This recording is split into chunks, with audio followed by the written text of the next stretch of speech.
dando prosseguimento aos estudos do livro Missionários da Luz, capítulo 13, né? Nós relembrando que nós estamos no momento em que o foco do capítulo é o reencarne do Segismundo, né? Raquel aceitou Segismundo como... Raquel e Adelino aceitou Segismundo lá no plano espiritual. Adelino, porém, quando chegou aqui na Terra, quando estava próximo do reencarne da concepção do Segismundo, ele se lembra que ele teve uns problemas no passado com ele e começa a refutar de dar a oportunidade, né, ao Segismundo. E aí acontece toda a situação e tal, né, que nós vimos nos estudos anteriores. Aí nós já estamos no momento em que Adelino entende, por ajuda de Alexandre, entende que era preciso e tudo mais o Segismundo reencarnar. E o ódio era tão forte que ele até destruía as células reprodutoras dele mesmo, né, no caso Adelino, para não deixar o espírito do Segismundo reencarnar. E aí eles conseguiu se desculpar, entender, e agora está tudo certo para o Segismundo reencarnar. No capítulo de hoje, na posição, né, que nós estamos hoje do capítulo 13, está a véspera do reencarne do Segismundo, da concepção, né? Então, vamos lá, da formação do zigoto. André Luiz começa dizendo: esperei ansioso o instante de tornar as observações do caso de Segismundo. O estudo que começara era verdadeiramente fascinante, né? Fascinador. Foi por isso, com justificada alegria, que recebi de Alexandre o convite de retornar ao lar de Adelino e Raquel. O bondoso orientador alegava que era preciso visitar o casal, Alexandre já tinha entendido que era preciso visitar o casal, né, visitar Adelino e Raquel, às vésperas, né, no processo reencarnacionista, na véspera da ligação com a matéria orgânica. Então, vamos dizer assim, hoje eles vão visitar e amanhã Segismundo vai se ligar ao corpo físico. Chegados à moradia nossa conhecida, né, chegada à casa dele, lá encontramos Herculano e Segismundo, em companhia de outras entidades que Alexandre nos informou se tratar de espíritos construtores, que iam cooperar na formação fetal do nosso amigo. Ou seja, eram espíritos encarregados por formar esse corpo físico, né, que ia iniciar ali no dia posterior, né? Como da outra vez, né, como dos outros dias que ele visitou a casa de Adelino e Raquel, banhava-se o ninho doméstico de luz crepuscular, ou seja, era o finalzinho da tarde, né? E aí o que acontece? O que dá para entender? Que André Luiz, nesses trabalhos que ele faz, ele em nenhum momento ele abandona os trabalhos dele em nosso lar. Isso daqui são cursos de extensão. Então ele vai, depois que ele acabava o trabalho, ele não deixa claro se é lá no Ministério do Auxílio, lá nas câmaras de retificação, lá, né, no Ministério da Regeneração, lá nas câmaras de retificação, que ele estava trabalhando ainda. Mas ele continuava em trabalho lá em nosso lar, e nos períodos de folga, né, depois do horário, ele ia fazer esse trabalho com Alexandre, né? Então, era como se fosse um acréscimo de boa vontade dele que fazia com que ele estudasse um pouco mais. E aí ele nota que ali, né, a pequena família estava no mesmo ato de afeição que eles deixaram nos dias anteriores ali, né? Adelino demonstrava uma diferente posição espiritual do que ele viu antes, né? Cercava-o claro ambiente de otimismo, né, de felicidade, delicadeza.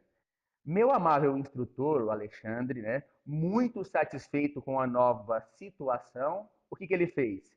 Passou a examinar os mapas cromossômicos com a assistência dos construtores presentes. Ele pegou o papelzinho lá um mapa cromossômico e começou a a conversar junto com os construtores, com aqueles espíritos que são responsáveis pela construção desse novo corpo físico. Aí o que ele falou? Assim, ele chegou e olhou o papelinho também. Ele foi lá chegar, dar uma olhada no que eles estavam vendo naquele papel, né? Papel, modo de dizer, né? A gente não sabe, mas enfim. E em vão procurava compreender aqueles caracteres singulares, semelhantes a pequeninos arabescos, francamente indecifráveis ao meu olhar. Alexandre, porém, sempre gentil e benevolente, acentuou: esse não é um estudo que você possa entender por enquanto. Estou examinando a geografia dos genes nas estrias cromossômicas, a fim de certificar-me até que ponto poderemos colaborar, até que ponto que nós vamos poder ajudar, né, ou contribuir em favor do nosso amigo Segismundo em recurso magnético para as organizações de propriedades hereditárias. Tá? Então, o que Alexandre quis dizer aqui? Que ele estava olhando a parte genética, a parte celular do indivíduo, do Segismundo, no caso ali, como que ele ia ser, para ver o que eles conseguiriam ajudar, de uma certa forma. Tá? E aí é que entra a parte um pouco mais complicada, que é a ciência aí do mundo. Às vezes a gente faz um tempinho que não está por dentro, né, dos estudos, né, e tudo mais. A gente às vezes faz um bom tempo na escola. A gente vai voltar em algumas coisinhas, algumas questões de como que hoje a ciência do mundo entende essa questão genética em si, bem superficial. Até porque o livro foi escrito em 1945. As características, por exemplo, de uma dupla hélice de DNA só foi descoberto em 53, e daí para frente foi se descobrindo mais coisas, aprofundando cada vez mais nessa parte genética, né? Por exemplo, o mapa cromossômico hoje, o genoma humano, né, que as pessoas falam, às vezes o nome é mais conhecido, né? A gente não conseguiu decifrar 100% ele ainda, né? Toda a estrutura dos genes e as características do que cada um influencia na nossa vida. Mas vamos lá. Nós vamos falar um pouco sobre a síntese de proteína, tá? Primeiramente, entender o que é arabesco. Ele fala assim que ele olhou o papelinho lá do Alexandre e viu um monte de arabesco, parecia um monte de arabesco. Arabesco é aqueles escritos normalmente na arte islâmica, né? Que é um monte de risco sem muito nexo, né? E tal, essas, esses traços equiparados, um igual ao outro, mas não tinha nexo nenhum para André Luiz, né? Bom, vamos lá. Apresento-vos uma célula. Essa célula, basicamente, é o que tem em todas as células do nosso corpo físico, né? É uma visão geral do nosso corpo e de muitos outros seres vivos do planeta, tá? Ele tem várias coisas. Célula, né? Muito. Nós temos aproximadamente 10 trilhões de células no nosso corpo, tá? E todas mais ou menos da mesma forma, assim, com a mesma característica básica em si, né? Com as coisas dentro dela, mais ou menos a mesma coisa. Muda funções e característica, forma, né? Bom, mas o que nós vamos nos atentar? Para a parte cinza aqui dentro. Opa. Para a parte cinza, essa daqui, ó, aqui dentro, tá? Isso aqui é um núcleo de célula, tá? Dentro desses núcleos de célula, tem esses risquinhos preto aqui, ó. Em todos em nosso núcleo da célula, existe um negócio chamado cromossomo. E esse cromossomo, eles são 46 cromossomos na espécie humana. Em todas as células do nosso corpo físico, nós temos 46 cromossomos. São 23 grupinhos aqui, né? Ramificado como se fosse um X, né? Em pares, tá? Então, basicamente, ele é essa forma aqui, ó, o cromossomo, tá? O que seria esse cromossomo que está aqui, ó, dentro do núcleo da célula. Nada mais é do que uma coisa chamada cromatina. Imagina como se fosse um macarrão, tudo enrolado, tá? Formando esse X. Se você for abrindo o cromossomo, desfazendo essa fitinha, nós vamos encontrar esse processo aqui, ó. Isso aqui é a cromatina e tal, vamos nos ater muito, mas nós chegaremos ao final, esse desenho aqui que muita gente, né, já viu, né, já conhece, que é o tal do DNA, tá? Esse DNA, ele é o responsável por todas as funções, basicamente, do corpo físico, da questão de multiplicação, de trazer uma informação de ontem, de uma célula que era de ontem, para hoje, né? Para a célula que eu fiz hoje, vamos dizer nesse sentido, tá? Então, a gente passa bem por cima para a gente não aprofundar muito, senão fica muita informação na nossa cabeça, tá? E o DNA, ele tem se nós podemos dizer assim, uma identidade, esses 46 cromossomos, eles têm uma forma, uma identidade que é única em cada ser humano. Se a gente abre ela aí, toda essa extensão de informações aqui, né, e tal, nessa cadeia aqui, ó, nós vamos encontrar esse sistema. Isso daqui, ó, né? Vamos pegar aqui, o lado de cá.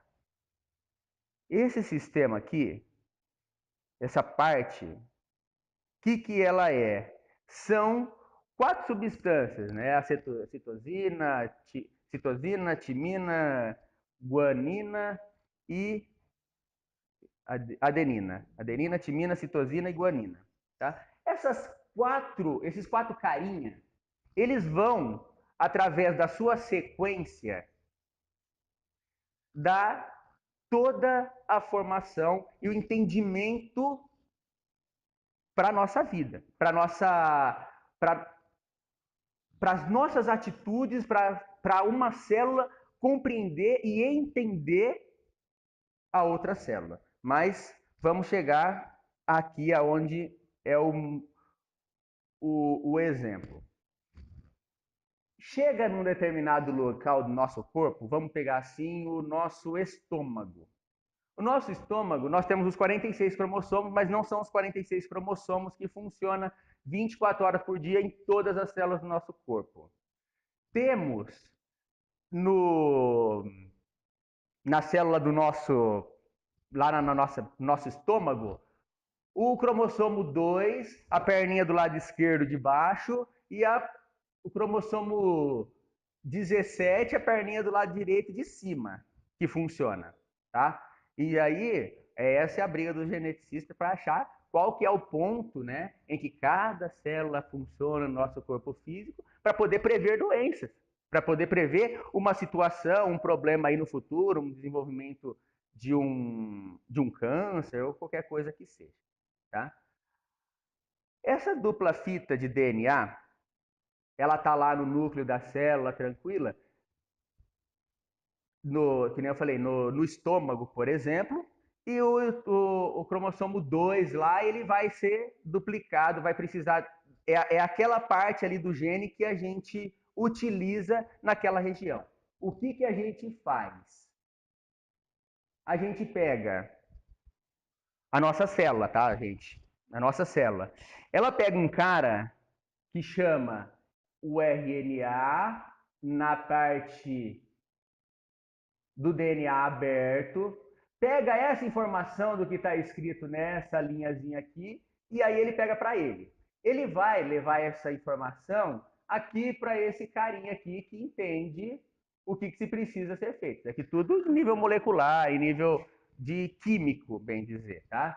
Ele vai trazer essa informação para a célula, os seus informantes, vamos dizer assim, vai correr atrás e pegar os aminoácidos que estão dispersos dentro da própria célula. Eles vão pegar esses aminoácidos, essa substância que está dentro da célula. Esses aminoácidos vão começar a juntar um com o outro aqui, ó. Esse amarelinho aqui, ó. Vai pondo um, vai pondo outro, e vai vai formando uma cadeia. E no final, esse carinha aqui, né? Esse negócio aqui junto com um monte de aminoácido forma a tal da proteína, tá? E aqui nós podemos entender melhor, né? Também, ó, outra mesma coisa, o que tinha pegou, veio para cá, veio para a célula, então pegou essa informação do DNA, trouxe para a célula, para o citoplasma da célula, né? Que é a parte de fora, nós estamos falando dentro lá do núcleo, nós estamos já fora, com aquele monte de outras substâncias que tinha lá atrás, né? Ele está juntando um monte de aminoácidos e formou a proteína, tá? Essa formação de proteína, ela é vital para o nosso organismo. Por que, que ela é vital? Porque o organismo nosso, dentro do nosso organismo, a proteína, o que, que ela faz? Ela acelera reação química nossa, do nosso organismo, nosso corpo físico. Ela serve, a proteína, ela é o anticorpo, né? Ela faz a defesa do nosso corpo físico.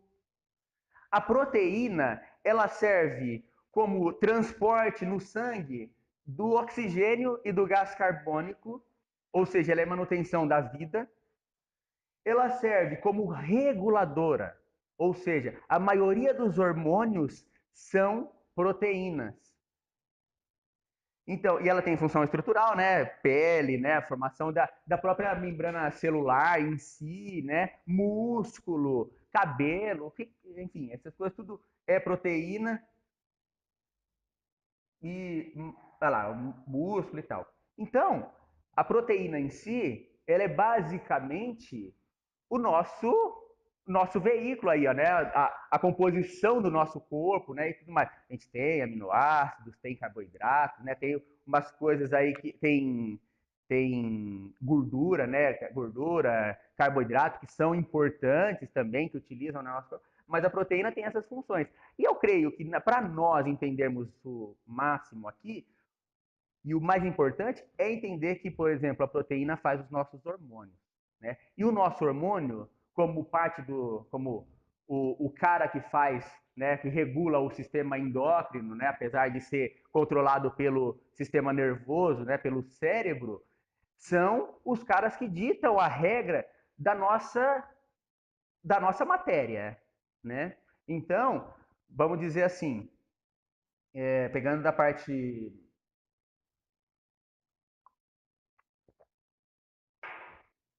pegando dessa parte espírita, né?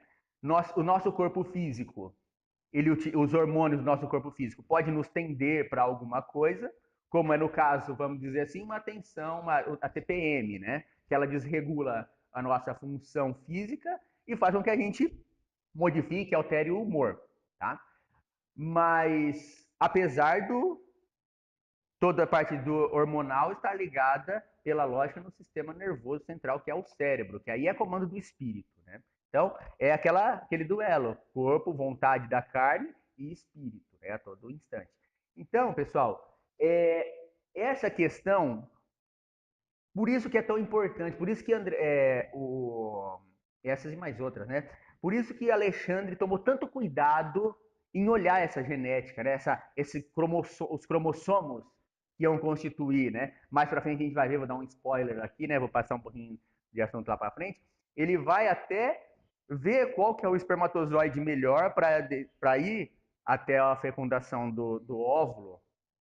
Então, é uma questão assim bem interessante, bem importante na constituição física do corpo para um espírito que já tem um merecimento para tal. Então, por isso que ele olha essa questão aí, né? Sem falar na parte genética, que aí provavelmente a Mari vai entrar um pouquinho mais e aí é ela que se vira para explicar aí um pouco para todo mundo, né? Um pouquinho entendido. Tá certo, pessoal? Desculpa de não conseguir explicar um pouquinho melhor, mas a gente falta um pouquinho de conhecimento, já faz um tempinho que já saiu da escola, não tem que lembrar das coisas. Mas vamos lá, voltando ao capítulo. Esse não é um estudo que você possa entender por enquanto, né? Estou agora examinando os genes cromossômicos, o Alexandre falou, né? A fim de certificar-me até que ponto nós poderemos colaborar, né? Até que ponto que a gente consegue ajudar o Segismundo, né? Porque também tem as características, as propriedades hereditárias que são importantes. A gente vai falar só, mas no finalzinho a gente vai falar só um pouquinho sobre isso daí, se der tempo hoje. Senão, a semana que vem a gente volta a falar essa questão hereditária em si, como que funciona. Bom, tá certo. Conformei-me, André Luiz fala, e passei a observar Segismundo, que parecia extenuado, abatido. Não conseguia manter-se sentado, assistido pela dedicação de Herculano, conversava dificilmente, parecia um doente mesmo, né? Segismundo. Estirado numa cama em grande prostração. Olha que interessante, né? Demonstrava-se satisfeito com a minha simpatia fraternal, e enquanto os demais lhe estudavam a situação, entretive em conversação com ele rápida, conversamos e tudo mais, e deu para entender a penosa impressão dos que se encontram no limiar, no início da nova experiência terrestre. Aí ele fala assim, Segismundo, né?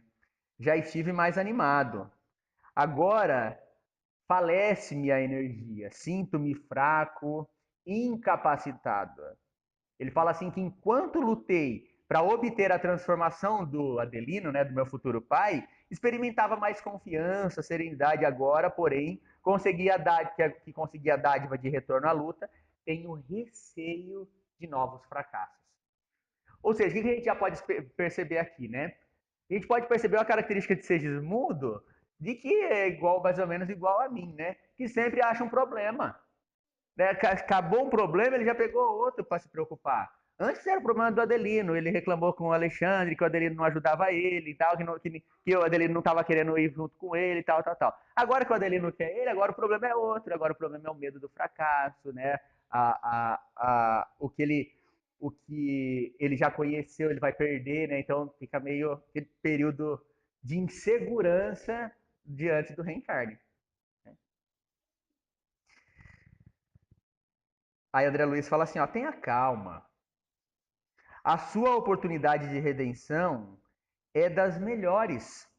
Além disso, muitos companheiros segui-lo-ão de perto, colaborando em seu êxito no porvir. Muita gente vai ajudar, mas muitos espíritos vão estar junto aí, né? Tá, o interlocutor sorriu um pouquinho e tal, mas mais ou menos, né? Sorriu só de canto de boca. Sim, reconheço, dentre todos os irmãos que me assistem agora, Herculano é o que me acompanhará com desvelo e constância. O renascimento na carne, com os valores espirituais que já possuímos, representa um fato gravíssimo em nosso processo de elevação. Ai de mim se cair outra vez. Por que ele fala isso? Porque depois que ele desencarnou, a gente sabendo lá dos capítulos anteriores, ele matou Adelino na encarnação passada, né? Então, e ele aprendeu, evoluiu, e hora depois que desencarnou, ele modificou seus pensamentos, trabalhou e tal. Mas agora ele vai começar do zero, meu. Agora todo aquele conhecimento que ele tinha vai ser cessado, ele vai começar uma nova. Isso daí trazia muito, muito medo para ele, trazia uma insegurança muito grande, né? E aí o que acontece? Se torna realmente inquietante, né? Porque essa situação. Porque a gente precisa de disciplina, precisa de responsabilidade, precisa desenvolver em nós o gosto pelo trabalho. Enfim, são características que têm que surgir em nós de uma forma guardada as sete chaves dentro da gente. Essas características, né? De boa vontade, de procurar sempre ser melhor, de procurar crescer sempre, ter esse intuito, né? Vocês podem ver, as pessoas que são famosas, muitas vezes, às vezes jogador de futebol e tudo mais, né, tal, tem alguns que dão cabeçada, né, na vida, Mas você vê algumas pessoas que podem não ter nem estudo, pode não ter a capacidade, assim, não ter conhecimento, mas a cabeça do cara, ela é certinha. Você vai conversar com o cara sabe do que ele tem que fazer, como que ele tem que agir e tal, sabe? Então, essas características, quando a gente trabalha com pessoas, com assistência, né, de pessoas assim no meio mais difícil da pessoa se dar bem na vida, né, às vezes com muitos problemas, muitas drogas envolvidas em volta e tudo mais, né, a gente vê espíritos, por exemplo, que encarnaram aí, que a gente deu assistência aqui hoje, né, no centro, pessoas que estão morando normal na cidade, trabalhando e tudo mais, né, casados, e vida de muito boa, né? E viu a situação que estava em volta e falou: ó, isso aqui não serve para mim, ó, vazou, né? Agora tem espíritos também que nós conhecemos, que nós educamos aqui, que estão mortos hoje por causa de droga, né? Então, são situações, isso, inerente do espírito. Se a gente conservar as características nossas de boa vontade, de responsabilidade, disciplina, de querer sempre o bem, isso impregna em nós. E é esse o medo do Segismundo, né? De chegar na hora do vamos ver e esquecer do conhecimento, do que ele já tinha aprendido, né? Aqui no plano espiritual, lá no plano espiritual, né? Dirigia ali exortações de coragem, né? Falava para ter bom ânimo.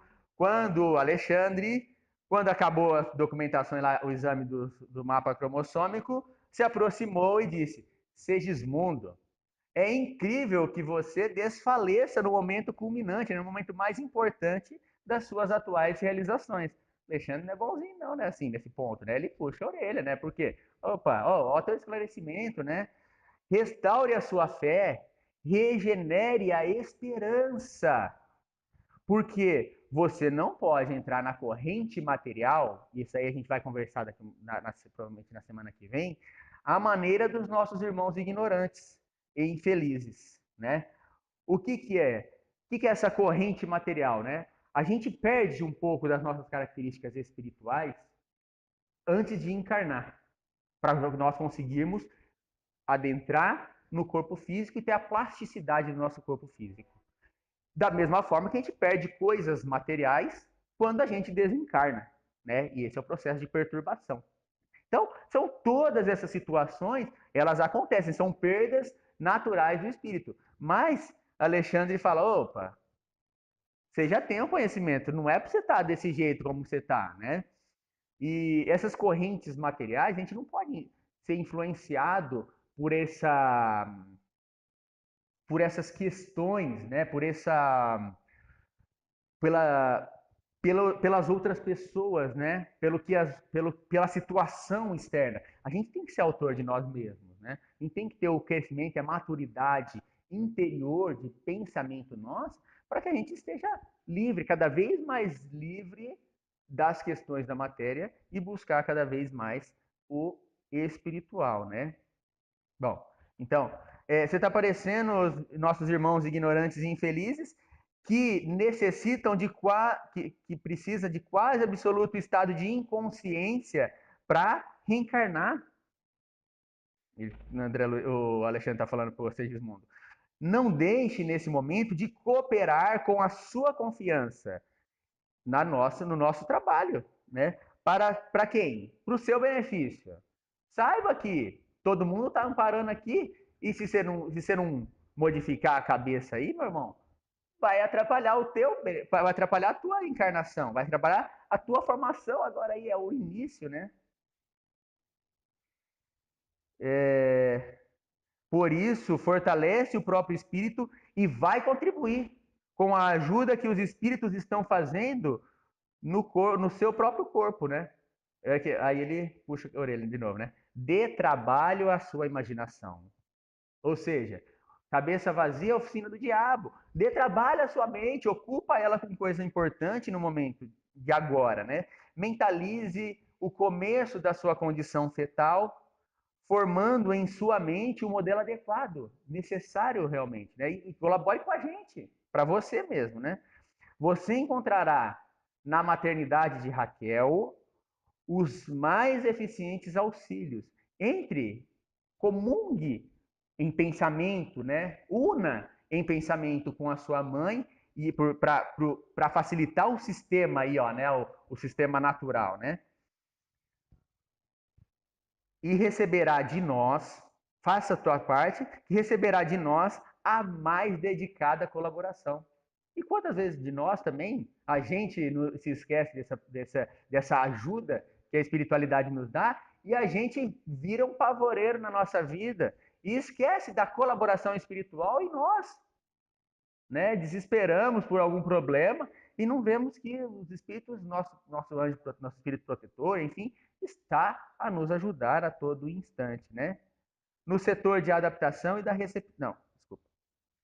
Entretanto, lembre-se que o seu trabalho individual, e para nós também, né? O trabalho individual será muito importante. Pode até vir ajuda espiritual, mas o seu trabalho é sempre mais importante. No setor de adaptação e da recepção, para que triunfe na presente oportunidade. Não perca tempo em expectativas ansiosas, né, em futuro, cheias de dores e apreensões. Levante o padrão de suas forças morais. O que é a força moral? Resistência, né? Como nós já falamos, essa resistência às situações externas. É eu ter a autonomia em mim mesmo, a certeza da minha mente, que eu sou capaz de fazer o que eu preciso, de me reequilibrar, de me reestruturar. Eu sou capaz de, independente das pessoas que estão à minha volta, a eu me manter equilibrado, a me manter consciente, né? Segismundo ouviu, mas André Luiz não estava falando até agora na cabeça do Segismundo, conversando, não, estava falando para ele, né? Estava conversando, explicando para ele as questões e tudo mais, tentando dar motivação para ele. Mas para Segismundo não mudou em muita coisa, né? Aí Segismundo, quando Alexandre puxou essa orelhinha dele aí, o que ele fez? Ouviu respeitoso, reconheci, André Luiz falando, que as palavras de Alexandre se fizeram seguir de maravilhoso efeito. Segismundo melhorou repentinamente. André Luiz estava falando, mas não adiantava. Mas Alexandre, com a ascendência moral que ele tinha, a hora que ele falou com Segismundo mudou a cabeça, né? O que a gente pode entender disso daí? Que a gente só muda quando quer. Pode falar o que quiser, podemos participar de 50 mil seminários, podemos ler 30 mil livros, mas só a hora que a gente quiser realmente mudar de dentro para fora é que nós mudamos realmente. É aí que a gente transforma, né? Aí o que ele faz? Ó, ele se esforçou, começou a se esforçar por retirar as cargas de preocupações inúteis. Impressionado com os esclarecimentos, não hesitei em dirigir nova pergunta. Mas se tem todo esse trabalho aqui, também existe pessoas que reencarnam assim, ó, ao léu, sem essa assistência, essa cooperação? Certamente. Assim também como desencarna diariamente pessoas sem consciência nenhuma do que está acontecendo, né? Bom, ou seja, isso daqui é para a gente entender que encarnar e desencarnar é mais ou menos o mesmo sofrimento, né? Não é fácil nenhum dos dois. Por quê? Porque em ambos os casos a gente perde material, né? Tanto é que o que é perder material? Só para a gente entender. Raquel, quando ela desliga do corpo, ela só enxerga a vozinha dela, né? Quando Adelino se desprende do corpo, ele só enxerga Segismundo, que ele odeia, mesmo Alexandre estando do lado. Então, o que acontece? Se você, mas ele não estava em espírito? Estava, mas ele perdeu aquela visão completa. Lá no livro Mensageiros, lá, a Isabel, né? Que é a dona da casa, né? Ela não conseguia ver, ela conseguia ver 20% só do que acontecia. Por quê? Porque não tinha condição de ver mais, porque fazia parte de outro plano, né? Então, essas perdas que a gente faz, né? Que perde o material, a gente não consegue divisar toda a outra vida, tá?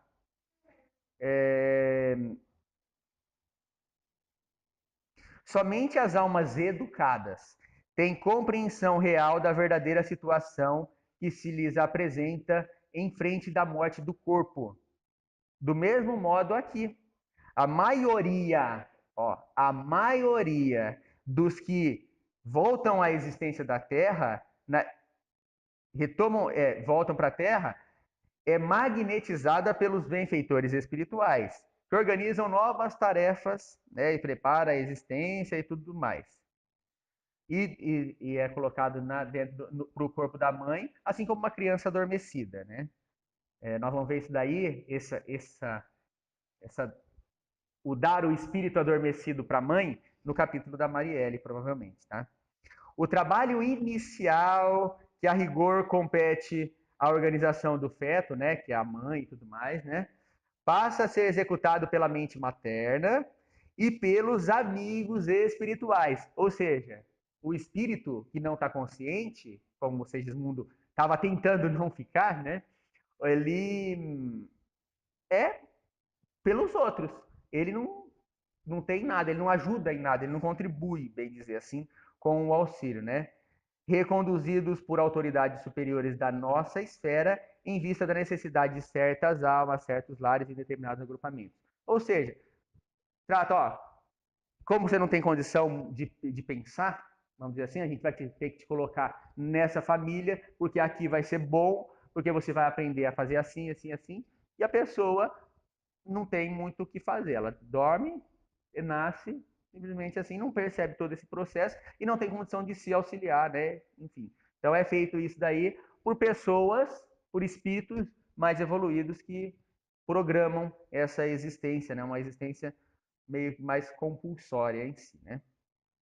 A explicação não podia ser mais lógica e mais uma vez admirei o amoroso amigo pela clareza e simplicidade. Demoramos por mais algum tempo naquele ninho acolhedor e ao despedir-se quase meia-noite, ao pós reconfortar o espírito de Segismundo, de novo, esse sou eu, né? Teve que reconfortar de novo o espírito de Segismundo. Alexandre dirigiu-se a Herculano e aos construtores nesses termos. Voltaremos na noite de amanhã para a ligação inicial.